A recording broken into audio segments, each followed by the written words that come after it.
Morning! Ngayon gagawa tayo ng Japanese tapa.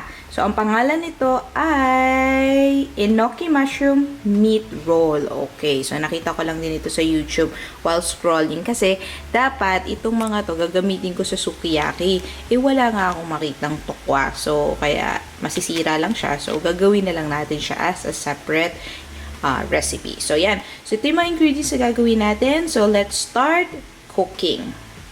Gawin yung ating sauce. So, nilagay ko dito ay 3 tablespoons of water. Tapos, naglagay din ako ng mga grated onion, garlic, at saka ginger. So, estimate na lang siguro natin mga 1 to 1/2 tablespoon siguro na mga grated things. Correct?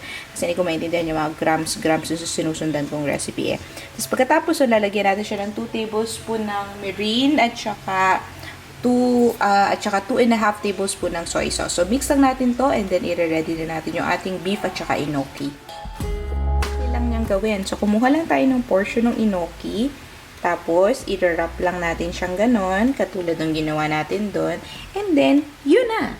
Gagawin lang natin yan dito sa the rest of our ingredients. And then, ipiprito na natin siya. Ito na yung ating nagawa. So, mainit na rin yung ating pan with oil. So, pag ipiprito, ito daw munang side na to yung ipiprito para mag-seal siya. So, ilagay lang natin siya. Okay.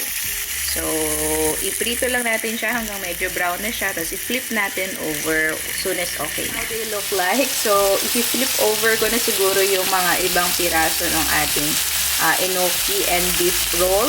And then, pagka-flip natin sa kanilang lahat, ilalagay na natin itong ating ginawang sauce. Hindi ko pala nabanggit kanina, lalagyan din ito ng asukal. Okay?